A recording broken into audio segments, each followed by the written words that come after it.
Oh, it started, Dylan. Welcome everyone to the Reckless Youth episode. This one's going to be fun because this guy just invented some nice moves and was a good guy. What's that? Mike Quackenbush, I'll give you financial advice and then I'm going to leave before things start getting I like that Reckless Youth basically, at one point, he gets so down on himself that he starts drinking, and that is not to excess, just period. Yeah, he starts having one beer sometimes. Yeah, he starts casually drinking, which to him is blasphemous. Yeah, exactly. Ladies and gentlemen, please welcome to the Wrestler Review for your appreciation, Dylan and John discussing a dad for 1 hour. Thomas, what the fuck's his last name? Tom Carter. What's the most easy Carter. fucking name? Tom Carter. Welcome, everyone. Yeah, Tom. I don't like the Reckless Youth era. I only liked it when he was the technician, Tom Carter, in Ring of Honor, when they had Pure division. Yeah, that's the best part. No breaks. I thought the Pure division was a really good idea for a division, but also like the technician, Tom Carter. It's like it. Switching your name, so basically late in his career he gets this injury and he can't do the same match or bump the same way he can anymore. He did in his early career, so he becomes the technician Tom Carter. And the funny thing is, as far as like looking like a wrestler that would be in a major company, he puts size on and he really does become much more of like what one of the companies would want.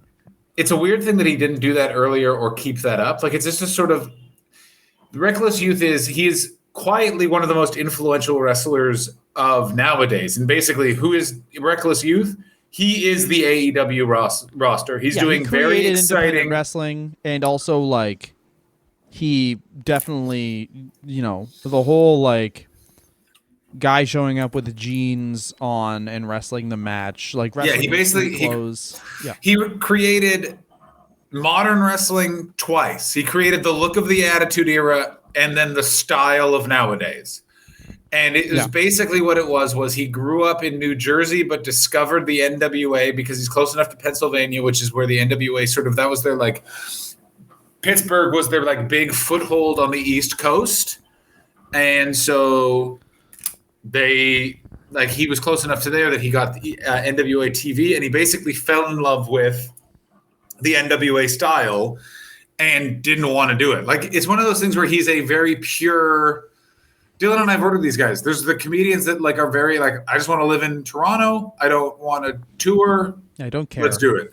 Yeah, I don't care. That's basically what this guy is. This guy, there's no bitterness to this guy. He's like, no, it's like wrestling is something he liked and was an accessory to his life, and he would never let it become his life to the detriment. Like if it's doing well. Also, like even the way he tours on the indies, he says he's like, yeah, I had a day job the whole time, so I could do this for fun.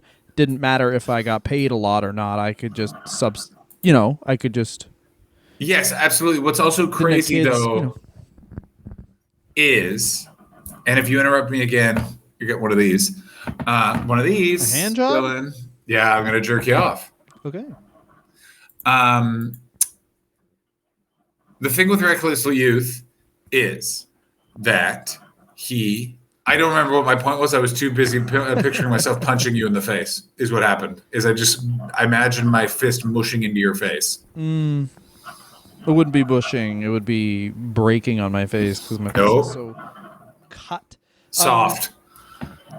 1993, he trains another backyard wrestler, Reckless Youth is, and this is during a dip in the popularity of wrestling. I think you're getting into wrestling because you love wrestling, and he's one of the first dudes, not the first, but like one of the guys who, every indie guy now, I liked wrestling, so I started wrestling. He's 5'11".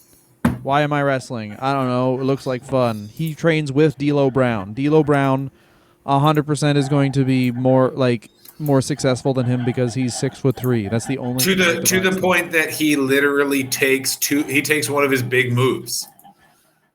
Like, do you understand? Like D'Lo Brown's Sky High is Reckless Youth's version of a frog splash, because basically what it is Reckless Youth is not Sky High. It's the load power bomb. Sorry.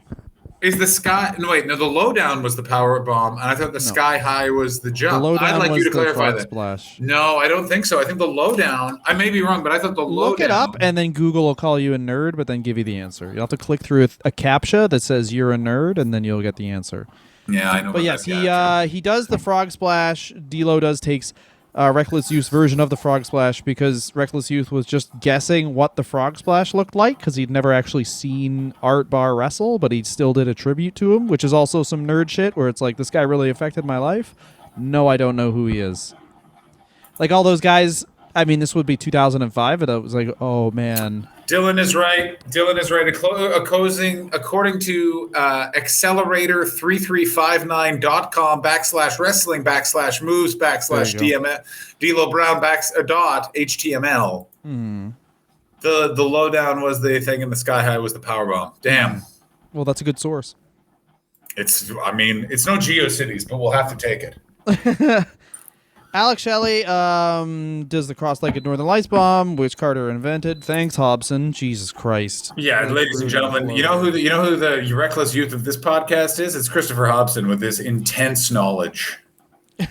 So he's 19 when he starts wrestling, and really just wants to do a bunch of independents, like his hero, who is the 1-2-3 kid, Sean Waltman. It's so weird, and that's why he loved that D'Lo Brown feuded with Sean Waltman, because he's like, it's like I'm wrestling Sean Waltman. It's like, this poor nice man. What a poor sweet boy. Yeah, and like Waltman, of course, is the Lightning Kid on the Indies, and then becomes the 1-2-3 kid, and then 6, and then once he's 6, it's obviously the high dirge for his career, but also like what sets up the rest of his. I disagree. I think the high dirge for his career was when he was going around saying X-Pac 420 means I just smoked your ass. That was probably actually it. Yeah, your ass is grass and I'm a lawnmower, or your ass is grass and I'm gonna smoke it. Yeah, that's good. I wanted to buy that T-shirt, that X-Pac T-shirt. That one was sick. Oh yeah, I for years regretted not buying a shirt of a local guy, Bloody Bill Scullion, and then it said, "In a world full of pussies, somebody's got to be the dick." I would have wore that somewhere, John. Oh my God, you would have worn that to so many different Just for Laughs auditions. No talking. In a world full of pussies, somebody's got to be the dick. Just you in front of the mic. Everyone's a pussy except for me. Oh, you have to get through this door? Sorry, I'll move outside. Check the shirt. Check the shirt is what you just kept saying, and everyone would. Shirt's cool, right? Shirt's cool. Hey, I like this. Yeah. Fun, right? I'm fun. So he trains at the Monster Factory, does Reckless Youth, and the Monster Factory the Monster Factory is just down the road from him. And give me $100. You're a wrestler now. I gotta go take a dump. That's the Monster Factory.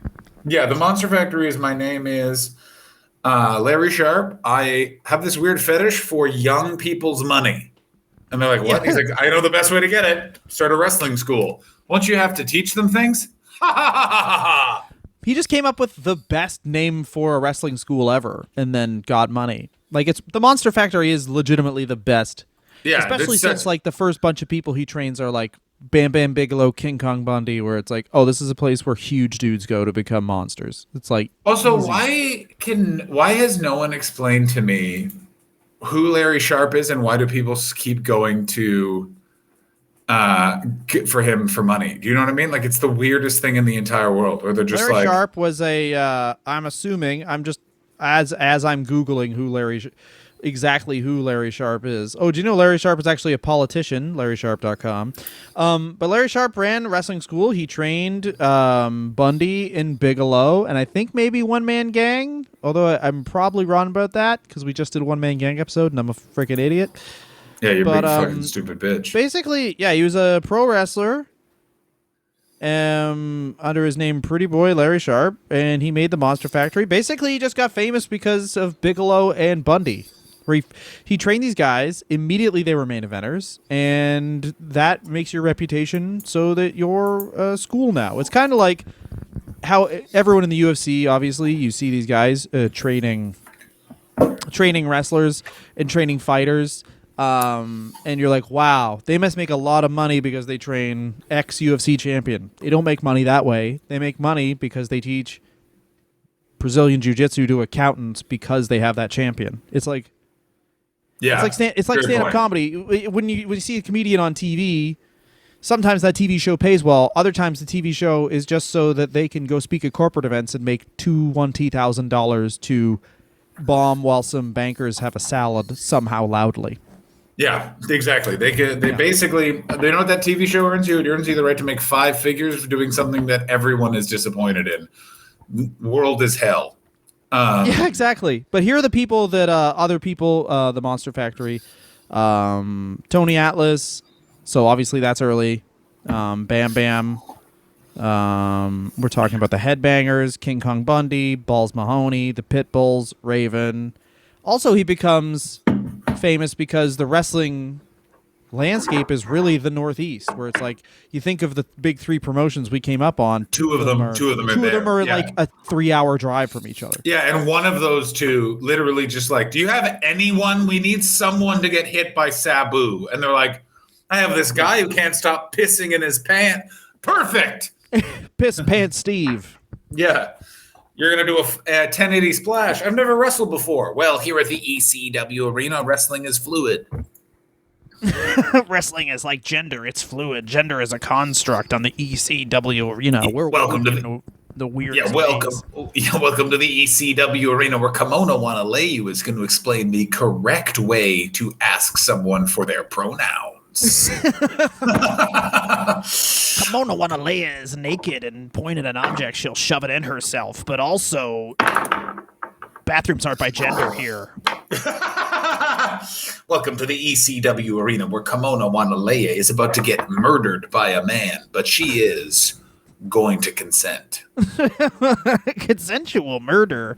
Yeah, welcome to the ECW arena. We did not understand what this Time's Out movement was all about. I assumed it was so someone got counted out during a TV title match at the ECW arena. So his first pro wrestling match, this is interesting. He does 2 years of wrestling training before actually wrestling in 1995. And of course, he has a dispute with money with Larry Sharp, because Larry Sharp wanted to take all of it, and Reckless Youth wanted $15.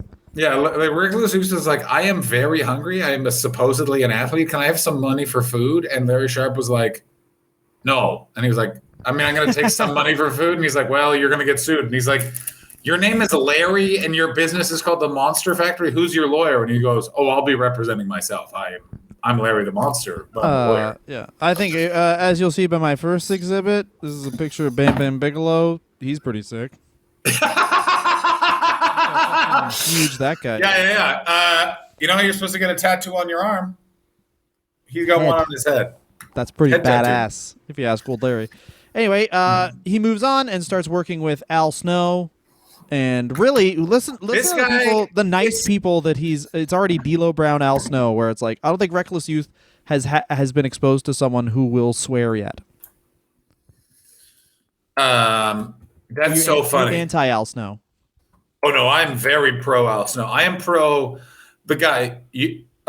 Who's the greatest wrestler? Hulk Hogan, because the most people paid to see him. And you're like, what? No. You also get a scene like in Mick Foley's book. He always makes throwaway jokes about Al Snow, and then you watch TV and you're like, Al Snow's pretty good. Why is he making fun of him? And then you watch shoot interviews with Al Snow. You're like, oh yeah, even I want to bully him, and he could beat the living shit out of me. Al Snow, don't forget, trained Dan Severn for a UFC back when no one really knew what the UFC was. I've heard that too, and I don't understand it. Grab a chin lock and whisper in his ear to go off the ropes. Yeah. What you want to do is first thing is you meet and agree who loses backstage. Wait a minute. What? That was his. Oh no! Bring a chair in. You're not allowed to. I'm out of my depth. Okay, that's fine, but like, where do I put my mannequin head I talk to? I can't do that. Also, a man whose career was like, thank God I found that mannequin head. When it's like, oh, what do I owe my professional wrestling to? One blowjob joke. I'm a schizophrenic who likes blowjobs. That's my character. Welcome. Yeah, thank God I was a wrestler near Paul Heyman in the late 90s, where your career could be saved because Paul Heyman's like, I like techno and fellatio. And he's like, well, I'm Al Snow, I'm the world's most boring man, but I will take instruction. All right. Go talk to a mannequin head, but make sure you say head a lot. Why? So people think you're getting sucked off. Greetings, my name is Al Snow. That's not my real name, and I, according to this paper, will enjoy blowjobs. Yeah, my name is Cheer as you will. My name is Albert Snow, and I would like you all to know that sucky no is bad. Always sucking for me. Anyway, I also hear voices, and they tell me that I love, once again, to drive this home, being sucked off. I hear voices in my head. They talk to me. They talk to me. They talk to me. And you what they say. Get rimmed. Yeah, you That's got right, rules. a new frontier for the Al Snow character. I like You got and your religion all designed to keep you safe, but when rules start getting broken, you start questioning your faith. I have a voice that is my savior. Haters oh, to you're love just reading the lyrics? Thank you. and loves to hate. I have a voice that has the knowledge and the powers to rule your fate. Al Snow. That's why it's better that the WWE invested in theme songs that are just Jim Johnson flipping out on the old fucking guitar, because when they actually got bands where they were like, I think they were, because these bands and the recording, obviously they would be like, okay, well, we need this money. Like before Machine Gun Kelly dated Megan Fox, he basically had a deal with the WWE to be WWE's like in-house celebrity for events, which is very funny. Yeah, it's basically like we can't get the Gronk anymore, so let's get. It was Flo Rida and Machine Gun Kelly. Flo Rida did a bunch, but Flo Rida is actually like sick. Yeah, Flo Rida is the exact celebrity that they want, which is like. Yeah, he's not like. He's flowing. Yeah, it's not like Eminem, but like worse and taller. Anyway, Reckless Youth was a daredevil in-ring style with an anti-authority attitude. That was his character. Even though if you look at Tom Carter, you look at him and he screams, I tuck my shirt in to go to bed. Yeah, Tom Farter more like. There you go. He's on it. He's on it. That's really good. So basically, he combines the elements from his favorite wrestlers: Dean Malenko, Kurt Hennig, Ultimo Dragon, Great Muta, and Scotty the Body. What a drop off at the end there. It's so weird. It's so weird. This guy, because he's like, here are the wrestlers. Like I love. It's like, who are your favorite bands? Well, I love Beethoven, Mozart, and Bach, and MXPX. Yeah, exactly. And NoFX. Yeah, MXPX. Yeah. I want no effects, but I want them Christian, god damn it. I want them Christian, and I want them just covering rap songs and talking about responsibility. Can we talk about this? Can we talk about how glad we are that the era of just a white dude ironically covering a rap song with acoustic is over? Thank fucking God. If you don't think see that's it in the darkest parts of TikTok, but yeah, of course. Like it's coming back though. Like bear in mind. Oh no, it isn't. I think it is. Shut the fuck up. I don't want to. Okay. And that is how you solve a problem. Reckless Youth also, we can easily say this, top 5 wrestler names of all time? Yeah. Oh my God. It's top 5 wrestler names of all time. Here are the other 4. John Hastings, Dylan Gott, Dave Meltzer, Eddie Kingston. John Gott, Dylan Hastings. That's 6 and 7. Those are our sons. When Dylan and I figure out how to be able to reproduce legit, you rank with them. no Reckless women. Youth. You saw, Pro Wrestling Illustrated, I would buy that as a kid, and I didn't need to know who this man was. I would see Reckless Youth and be like, I have to see this. Yeah, wrestle. right there. By the way, I was like, finally, I'm a Reckless Youth. He must be cool like me. That's what I said. He must be 10 and want to stay up late drinking orange pop. Yeah, that guy better know that fucking he puts Mentos in cream soda just to see what happens. I don't give a shit what happens to the pop. I just like to see the fizz. I don't fear death. I embrace it. Reckless Youth. Mentos. Bam. Diet Coke. Yep. Fuck you.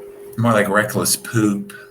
Who knew when the entire internet was just that Mentos Diet Coke thing that it would eventually lead to a rise in fascism? Isn't that interesting? I did. I remember commenting that, and everyone was like, "Shut up, John." You just all caps. This will lead to fascism. Yeah. This will lead to fascism. This will lead to Donald Trump, a guy who's on TV now, will become a fascist. Anyway, Reckless Youth. I'm going to round up this top 5. Reckless Youth, One Man Gang. You put Reckless Youth and One Man Gang on a poster, it's like people will just show up. Yeah. It's such a. There's I've always loved the name Just Incredible, but that's just me. I'm the only guy that thinks Just that's Incredible, awesome. baby, the worst. I think it's the best. It's the most wrestling name ever. Who's this guy? His name's Justin Incredible. Get the fuck out of here. Like, that's what. If I was an adult and I heard someone say that, I'd be like, get the fuck out of my house. You could no longer be in my house. Anyway, this is the interesting thing about covering Reckless Youth is that he doesn't have any major runs in any companies. So it's like you can't be like, oh, and then he feuded with this guy. I saw an ECWA match of him and Christopher Daniels is on YouTube. Also, if you try and look up any of this man's work on YouTube, it has about as good. I think it's legitimately some of the last 144p video quality stuff left. It's like 6th generation VHS qualities of Pittsburgh local wrestling where Mark Madden is the commentator. And here's what happens. Mark Madden is actually one of the better commentators, which is insane. This is the weird thing is a bunch of people, including Eric Bischoff, are like, let me tell you who I enjoy, Mark Madden. Let me tell you who I never want to work with, Mark Madden. Mark Madden, I was like, oh, interesting. Like, they all get it. They're like, he's just a dick. He's just a dick, but he is weirdly good at his job. It just gets in the way. He's good at his job, and the other thing about Mark Madden is that he, to me, is like, oh, this guy heard Bobby Heenan, and he was like, I want to do that, but it's kind of one of those weird things where it's like anyone but Bobby Heenan doing Bobby Heenan completely distracts from the show because it's just some fucking loser making shitty jokes. Yeah, it's a very interesting thing. It's a problem with wrestling, and Bobby Heenan is the best example of this, is instead of wrestling going, there should be a bad guy on commentary after Bobby Heenan, they're like, there should be a Bobby Heenan on commentary, which is why you get Joel Gertner. Essentially, Joel Gertner is Bobby Heenan. Instead of getting face cancer, he got, I guess, some sort of like a million tumors and is driven sexually crazy. Reckless Youth, of course, a lot of it, the problems with him and why he doesn't catch on in the major promotions is his size. By his own, which I still don't understand how Paul Heyman didn't fall in love with this guy. I go like he had I know one ECW match and that's it. I know, and it's shocking that it wasn't like he wasn't like. Well, he's only 3 years into wrestling in 1998 is one thing, and the other thing is you're firmly entrenched in the ECW does not pay you era of ECW. I know, but it's yeah. Well, that's why he didn't work there again, is because he had a match. He didn't get paid, and he was like, no, fuck this. Also, he doesn't like hardcore wrestling, and that's the other thing why this guy... Which is so weird that he's like, I hate hardcore wrestling. What's your name going to be? I am the Reckless Youth. And yeah. No! Everything would lead you to believe. That's why when I watched one of those matches, I was like, oh, I thought this dude would just be doing like suicide dives into a knife, not like, here's some chain wrestling. Yeah, I agree with you. He's like, you know what's reckless about me? I really cinch in a headlock. Yeah. Fuck off. Like, you're just like, oh, this fucking Isn't it interesting, though? Because it's a weird hybrid of, like, I'm reckless, but, like, reckless as far as, like, a 1990 wrestler would be, where it's like, I jump off the top rope. You can't fucking tell me what to do. Not like late 90s reckless, where it would be legit, like, oh, New Jack threw me off a scaffold, and I missed the coffin, and now I'm dead. Or, like, he's more like he's feckless. There you go. But yeah, he didn't like hardcore wrestling, which I understand. If you have a day job, of course, I don't want to get stabbed by New Jack. Why would I want that? That's very funny. That is very, yeah, exactly. He's like, I could do that, but I'd rather, why wouldn't I? No, I'm not doing that. How about this? I'll stay in Pennsylvania, and I'll get some cardio in, and maintain all of the skin on my forehead. You know what I mean? Like, all these old wrestlers look fucking disgusting. I mean, maybe to you, I think they all look like hot boys. You know what they are? Can you imagine, honestly, like you're like, oh, Dusty Rhodes, he's like a real smooth talker. That's his. And then you show someone who doesn't know wrestling, it's like, his forehead looks like he's been attacked every day for the last 10 years. He's like, oh, he didn't get attacked. He did that himself. Like, what do you watch? You're like, oh, I'm a weird guy. Yeah. Oh, I didn't realize. I think you don't understand. I'm much weirder than anyone realizes. Like the whole thing of like when someone would bleed on wrestling and they go, and everyone's been through this. They go, oh, that's so fake. That's so fake. They're bleeding, and you're like, actually, it's real. And I've never heard someone just go, why? Why don't they just fake it? Which is like, yeah, why don't they fake it? Everything else is like no one sees someone get slammed on the ground and thinks that looks fun. Just fake the blood part. I disagree. I think that you should fake everything else but the blood part. So you think it should just be a promo that ends in two people competitively cutting each other? That'd be fun. Yeah. What wrestling for me? I'm gonna fight you on the 13th. All I want from pro wrestling is just chants. I just want to sing the Nakamura theme with 10,000 people, and then I want a bunch of people to just cut their heads. I just want I want Abdullah the Butcher to walk out to the ring to Nakamura's theme and then wrestle himself. It's just, yeah. His Kota Ibushi versus a blow up doll match that was like, wow, how good is this guy? Would have been a lot better if it was just Abdullah the Butcher stabbing a blow up doll and then the blow up doll stabbing him. Yeah, of course. Oh, that would be good. Yeah, me and my friend used to always make a joke about Steve Corino where it's like, and I think there is a fork in the road where if Reckless Youth takes wrestling as seriously as some other wrestlers do, not to say seriously, but like doesn't stick to his guns, he ends up as Steve Corino, which is Steve Corino, just an old school wrestler, goes into ECW and is essentially forced to just slit his own forehead every day for 3 years for no money. And I remember he would blade over anything. It would be like, he would just be like, I got Irish whip into the ropes, and the guy missed the clothesline. I got to cut my back. Yeah, exactly. Oh my God, This is how I wrestle. Yeah, I want you all to know that I am a very good wrestler, but a very bad friend to me. John, Reckless Youth goes to Great Lakes Wrestling. That changed your life, didn't it? Tell us more about Great Lakes Wrestling. My favorite things about Great Lakes Wrestling are the following things. Scott D'Amore was definitely there, which is always good. I also learned in the research that Simon Diamond's original wrestling name was just Diamond, which makes me want to beat the shit out of him. And he picked up the moniker the King of the Independents at this time. And also he was called by Bill Apter one of the most recognizable independent stars in the United States and was ranked one step higher than Hulk Hogan in the PWA. 50, and that's how he became booked for sure. 3 years into wrestling, he's number 50 on the PWI. And this is like the brief time when the PWI fucking 500 ruled. And it made people too, yeah. Yeah, like bear in mind. So he's 50. So he's Reckless Youth. The two people before him are Bam Bam Bigelow and Shawn Michaels. And Hulk Hogan isn't 51. He's 53. Then it's Akira Tayu and Shinya Hashimoto, Hulk Hogan, Mark Merrill, Ric Flair. Reckless Youth is above Ric Flair, The Wild Thing, Mark Merrill, Hollywood Hogan, yes. Scott Hall, Terry Funk, Raven, Billy Gunn, Tenzan, Chavo Guerrero Jr., Vader, Rick Steiner, Edge, Al Snow, Dustin Reynolds, Jesse James. Holy shit! The Great Sasuke. Well, this is what Bill Apter could do, though. Is he would also, people would say, get a ton of bookings if he were number 500, because there's all the weird dudes in the top 100 where it's like Bill Apter just picks some indie guy with a fun name and is like, you're number 80. Here's the weirdest thing also about the PWA 500, and I mean this from the bottom of my heart, is that PWI would portray that they had a giant staff and it was just Bill Apter the whole time. That's the weirdest thing. I love that. I bought some wrestling magazine in like 2008. I think it's the last time I bought like a kayfabe wrestling magazine, and it was talking about how the Dudley Boys have bad backs. And like that's what you should target in the upcoming tag tournament. And spent really much time talking about this like tag tournament that clearly the WWE was just gonna like do 2 rounds of and forget about. You know what I mean? I need you to know this.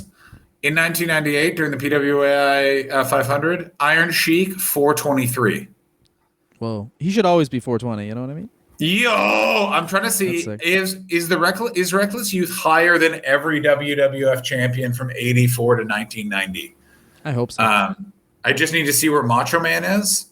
No, he's not. Macho Man's 16. Damn. Of course he is. Macho Man had a good year. That was the Diamond Dallas Page feud. Yeah, I thought it was the Hulk Hogan feud. You dumb bitch. I'm not dumb. I'm smart. He won the NWA North American Heavyweight title, in '96. And he got in trouble with the NWA for touring around and defending his title, but only barely winning and just putting over local talent instead of just winning. And once again, he says, "Oh, this paid me $100, and the job I have that I just do wherever pays me much more. I don't give a fucking shit." Yeah, There's nothing more powerful than when everyone else wants something so much and you do it anyway and don't care. Yes. Basically, Reckless Youth was like, listen, you all, I love wrestling, you love wrestling. My dream was to be a wrestler. And everyone's like, well, my dream is to be a famous wrestler. And he was like, I do not put those many caveats on my dream. Yeah, exactly. He just wrestled people. Like, he wrestles from 97 to 2002. And also, by the way, incredibly influential. We've mentioned on this Dylan. This one. On this very program, we've mentioned 2 moves he invented.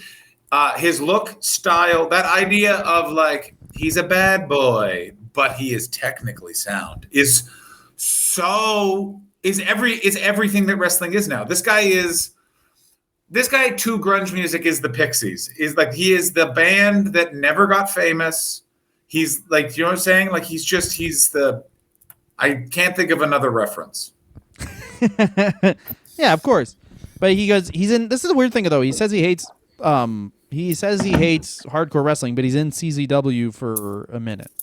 Yeah, it is weird, but it's like, I feel like he was in CZW, but he's like, there will be no blading during my match. The most hardcore we will get is I will use a chair to sit down and tie up my boots in the locker room. That's it. But it's also like, seemingly this dude, okay, like the worst time he says in his professional wrestling career was when he gets a WWE developmental deal because he can't wrestle. Like, this guy wants to wrestle as much as he can, and WWE has him like riding the pine for a really long time. Yeah, this guy's basically a weird purist who's he's sort of beloved. It's very weird. What it basically is he made the mistake of, with his size, what he should have done is bolted into WCW and just been a guy who loses to Rey Mysterio during cruiserweight matches on Nitro. That's what they had him planned to be in WWE. Was they were basically going to give him. So he was invited to a training camp under Bruce and Tom Pritchard, who told him he had no chance. Bruce was no fan of him. They didn't get along. He attended a second one under Terry Taylor and Tom Pritchard, and they gave him a contract, really to Tom Carter's disbelief. It was Terry who believed in Carter, had convinced him to try out earlier, despite bad experiences with the company. Soon after Tom signed, though, Terry Taylor leaves the WWF, and then, of course, it turns into a nightmare. During this time, he wanted to ditch Reckless Youth because, he's old now. So he was sent to Memphis. He was told to not get a house as he'd quickly be called up to TV. It was 3 months at the most. He never believed that would happen, and it, of course, never happened. Mensa destroyed him because he went from wrestling 3 to 4 times a week to not wrestling at all. And the only upside, he says, is that he basically got to train under William Regal for a while, which helped him improve. But he was pitched, this is the real line in the sand, he was pitched a gimmick by Bruce Pritchard. He was going to be a manager called Richard Ryder. Yeah, baby. Dick Ryder.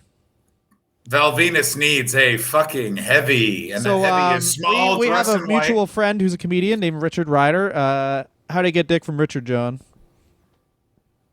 Ride it.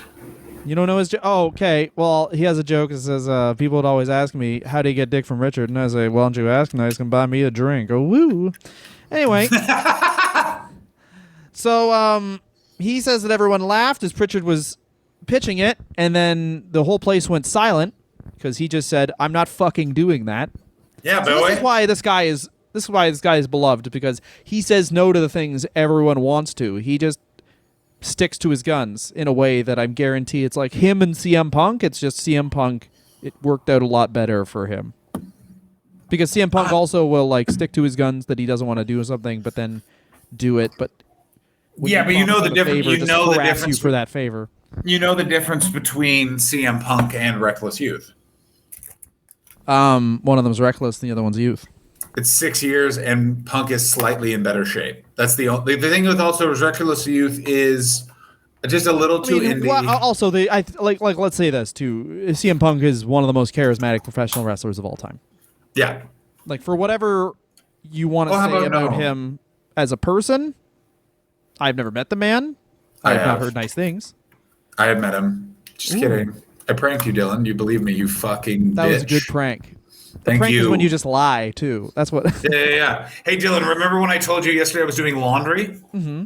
I was doing the dishes. I fucking pranked you. That's our new prank show where we get someone to believe a very minor detail. Of our lives. Remember when I told you I drive a months later. Volvo? It's actually a Volkswagen.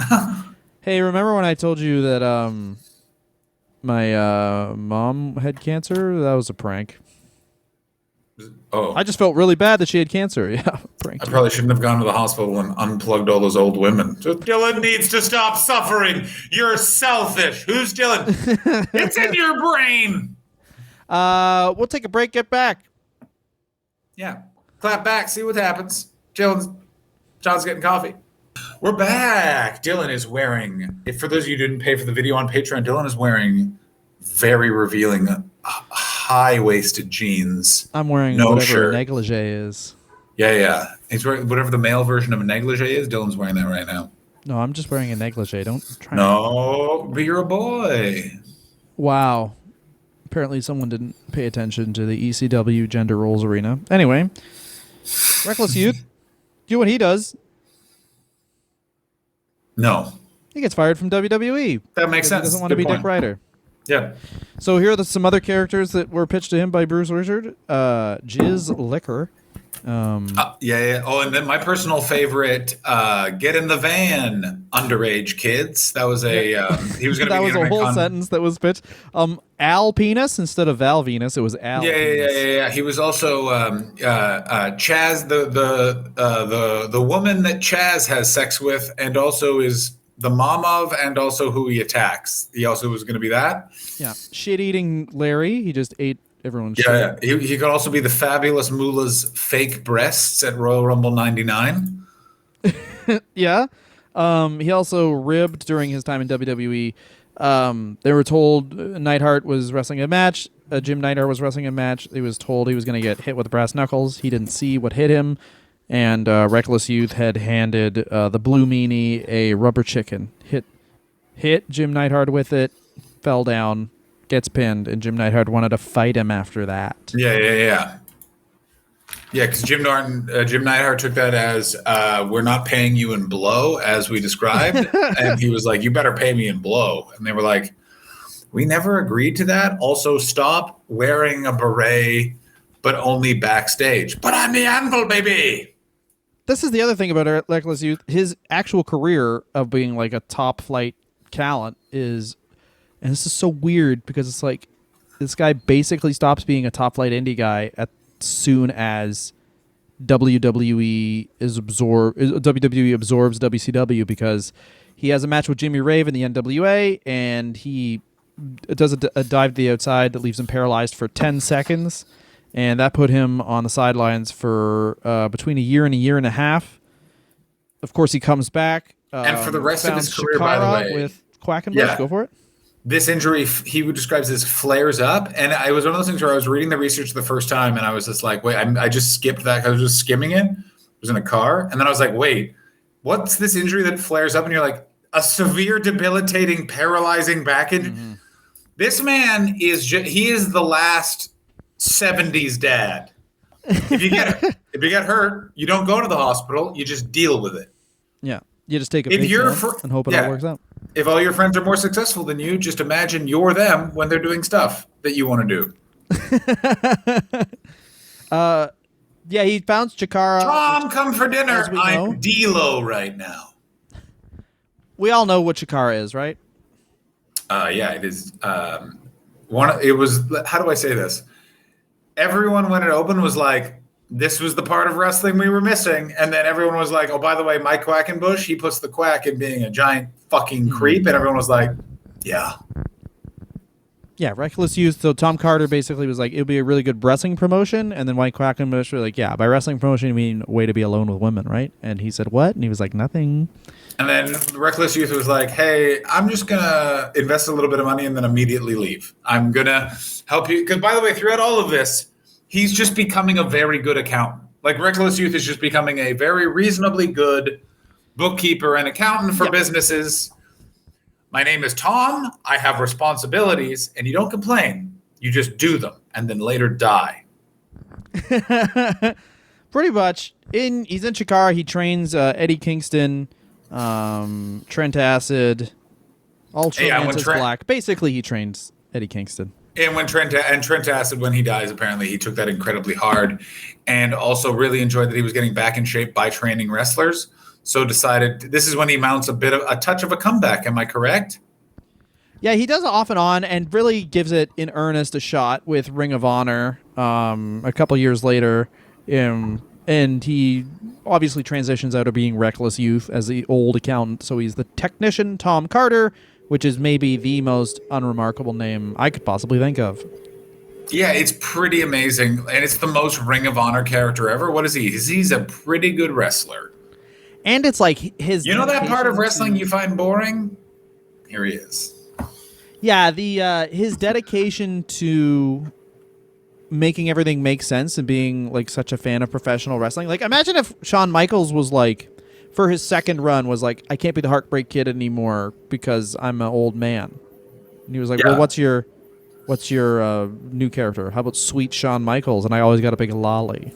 Yeah, how about your friend's dad, Shawn Michaels? Wait, what? I just show up in questionable slacks and criticize the construction of the ring. What do you... What's this girder made of? What's this girder made of? How about I shave my goddamn head instead of having that long fucking hair that the WWE had to like actually Photoshop?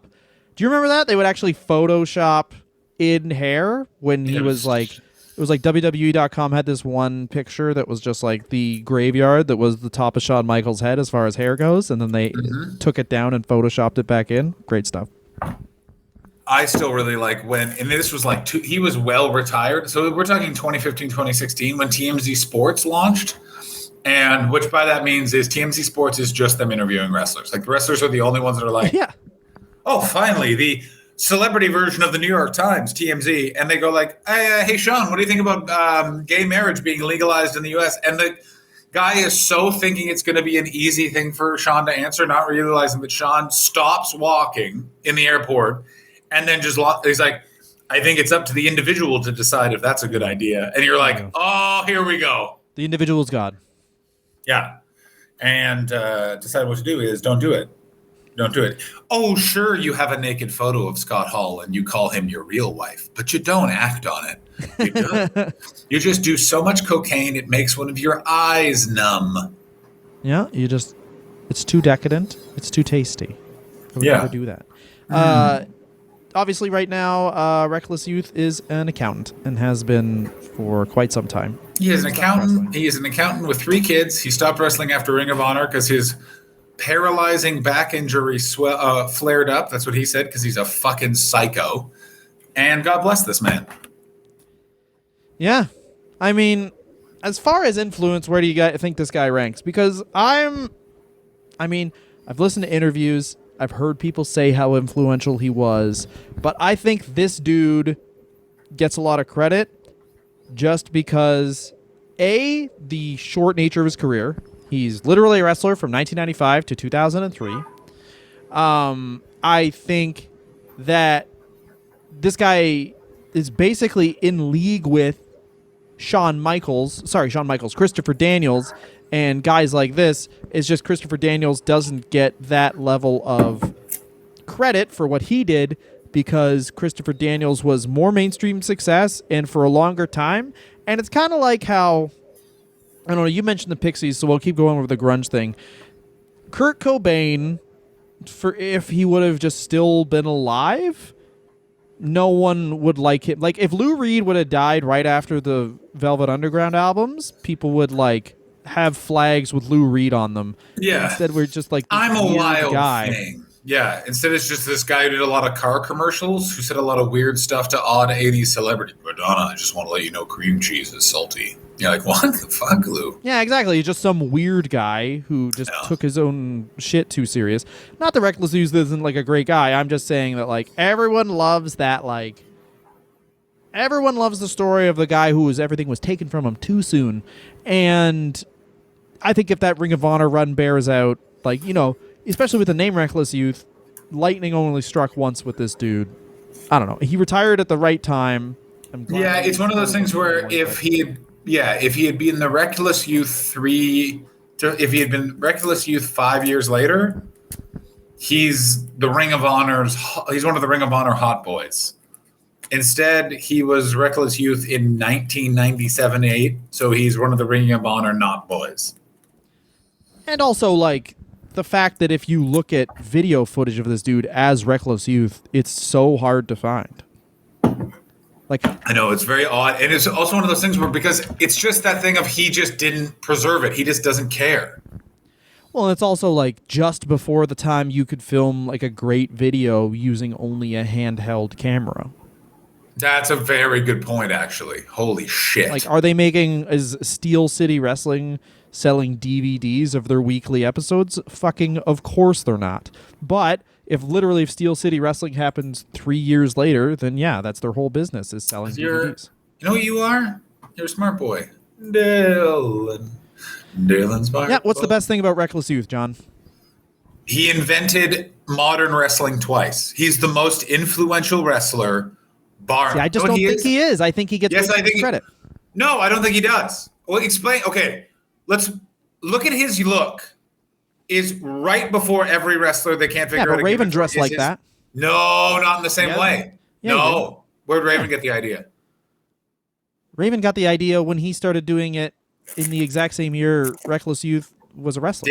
Yeah, I think that it's again one of those things where it's also that idea of like someone else could do it. It's not just a one-hit character. It's also, he's not like the mystic weirdo from Raven's character. Again, Tom Carter popularized just doing only indies and like redefining success, by which I mean like you can just do indies and be happy. You don't need to be on television. And then a lot of guys who just do indies taught them how to be happy being professional wrestlers. I could see that. But yeah, I think that's probably it. But as far as influential, it's like you got a lot of guys doing the same stuff. And like, yeah, not to say this guy isn't like amazing and like whatever. I'm just saying that like maybe the Nasty Dog gets a bit too much credit, but also he's like I even feel bad saying, because this guy doesn't give a shit. I think that's the best thing about him. And I think that's the best thing when people just are like, yeah, this is fucking one part of life. I'll just enjoy it as it is. Yeah, and I'd say the worst thing about him is I do think that he came about at the wrong time, and he just came about with the wrong allies, and I still think he should have had a bigger career. I do think that he is a very good old wrestler boy, and he's a hot guy, and I want him to have gone further than he did. He didn't. There's nothing I can do except for be sad every day and wish better things would happen. The only thing you could do is mourn him with equal vigor. My eulogy will reference him. My gravestone will say, "Here lies Reckless Youth's biggest fan. I love you, Tom Carter." See, I think that also, if you're going to change your name, don't go with the technician Tom Carter. Go with Reckless Man, because that just means like your valet is your wife, but she is just chasing you, trying to get child support, and the entire mass has to happen quickly because she's coming down. Why the fuck wasn't this his character? Do you know how fucking big this would have been? Yeah. Oh, also, it should bear mentioning that he did things like he would just come out to different theme music every single night and have a stupid music contest with wrestlers, and so you could come out to the dumbest music. Yeah, it's a bit too inside. I think his importance is underwritten. Dylan says his importance is overwritten. And here's the crazy thing. He's just a guy who didn't care, though. Like, you can't, like, people, and this happens with all shit that everyone takes way too seriously, is that like you look at wrestling in a certain way and you look at it for so long because you love it, and everyone waxes philosophical about like what the choices this man made as a performer. He's like, this guy was just a fucking dude who was like basically saw like some old dude be like, what, you don't have this theme song? Fuck, how the fuck my whole fucking character's done. And this guy's on the sidelines being like, what a loser, I'll just come out to whatever and then we'll have a match. You make a good point. It's almost like he was around He's like an internet troll too, which is probably, that's like a troll-y thing to do, is just come out to like, he was coming to like Copacabana and Kung Fu Fighting and shit. I mean, also, but he couldn't have come out to Copacabana because that was literally Colt Cabana's theme for a long time. Well, do you know this, John? He was a wrestler before Colt Cabana. No. No, there was no wrestling before Colt Cabana. There was no No, he wrestling came before out to Colt Copacabana and he won. That's how he won the. Him and another wrestler had a stupid theme contest, and that's how he won. He came out to Copacabana, and that's how he won the contest. John, what's the worst thing about Reckless Youth? I already said it. I feel the worst thing is that this guy didn't get enough of the dude that he deserved. Yeah, I feel like the worst thing about him is his body.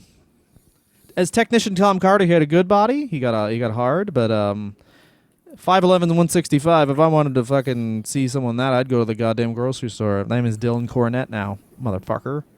Oh my god, I wish you would go by Dylan Cornette. Oh, I would. Yeah, Dylan. Yeah, and you behave exactly the way Jim Cornette does, but only the really creepy parts. I don't think there's a bad thing about him. I just think that just by nature of basically what this guy is like, look at this balanced man who wrestled for a couple of years. You know what the other thing, probably the best thing about him, to be real, is, I mean, his name and the mystery surrounding him, I think, is the best thing. Because nothing spoils someone like knowing everything.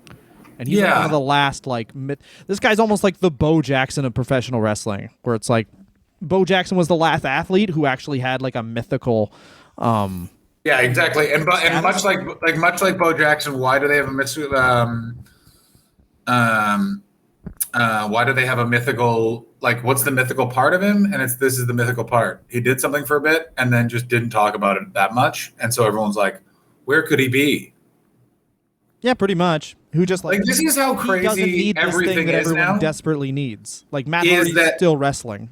Yeah, Matt Hardy is still like most other wrestlers are still out there. Like Aaron Rodgers is like either a hero or an enemy, depending on how you feel about the fucking vaccine. And how he sparked this debate is he Skype called into a show hosted by a shirtless man and sat on his couch because the world is everyone just needs to say their piece, no matter how fucking stupid and harmful for the world it is. And Reckless Youth is one of the rare people that's like, I probably have some opinions. I'm going to keep them to myself. Yeah. And that doesn't happen in sports or entertainment anymore. Like, here's how sports and entertainment are. It's like, I'm making a shitty, selfish decision. I better call the Fear Factor guy and talk about it for 4 hours. And I want to call the guy who would only be in some episodes of news radio. Yeah. And Reckless Youth, I guarantee, like, he sees an episode of, like, the Joe Rogan Experience, or he sees Twitter and he just goes, the cheek to say all of these opinions. Man, to be real, though, this man has 3 kids. I guarantee he sees Twitter and he's like, so what? He's eating a cheese grater, and then throws his phone in the toilet and he's like, no, I got to get a new one of those. Like, he's just... I guess that's another list of things I didn't want. Fuck. Oh, Christ, now the wife's going to be on my ass. Yeah. According to Jim with Reckless Youth. Oh, he seems like a really nice, balanced man. And he plays down his influence as well. So, I mean, he's just a man who did a thing for a while. Good for him. I'm proud of you, Tom. Thank God. No, it's John, weird. plug your things. I'm not proud of him. Not proud of him. Enemy of John. Plug your shit. Bitch. Hey, everyone, put a cork in my ass. Plug me. There you go. Then head on over to my house and suck on my fucking thumbs. These are good plugs. And then what you want to do is become a patron of the Wrestler Review. Ladies and gentlemen, the Wrestler Review is not just 2 guys talking. It's also 2 guys talking who need money. And the people that already subscribe to our Patreon, we love you. We want you to come over to our house and you can just go toilet anywhere that isn't a toilet. Hey, everybody, Dylan has a kid and he is going to pay for that kid's university quality education. And we're not talking just bachelor's degree. Master's degree as well, by you coming over to our houses and going toilet anywhere that's not a toilet. And to do that, we need 100 patrons first on our Patreon. I don't know why this is the rule. That's the rule. If you want to come over to our house and go toilet anywhere that's not a toilet, first we need 100 patrons. We will see you there. Dylan can be found on all social media. Dylan God, DYLANGOTT. I'm on all social media at the John Hastings, TheJohnHasTings. You can find my other podcast UTS Untitled Twitch stream at twitch.tv/Untitled Twitch stream. We're both comedians. Google our names in Spotify, Apple Music, or wherever comedy is heard. Play it. Also, call SiriusXM and say, we love you, because they are helping us pay for our lives. Ladies and gentlemen, the Reckless Youth is a nice man who probably doesn't have social media, so what you should do is find where he lives and give him $5 and then come to my house and suck my dick. Oh, is this going to be one? All right, John, tell us more about Untitled Twitch stream while I see if Reckless Youth has Twitter, because knowing with people who have short-lived careers, sometimes they have 300 Twitter followers and they have tasty tweets. Yeah, let's see what this guy's bringing to the party. I mean, Reckless Youth is also the number one name for, like, I'm a shitty teen. You know what I mean? So there's the... No, I can't see anything. So good for him. Yeah, good. Quick search, no Twitter, which means he's doing great. Thanks very much for everything, guys.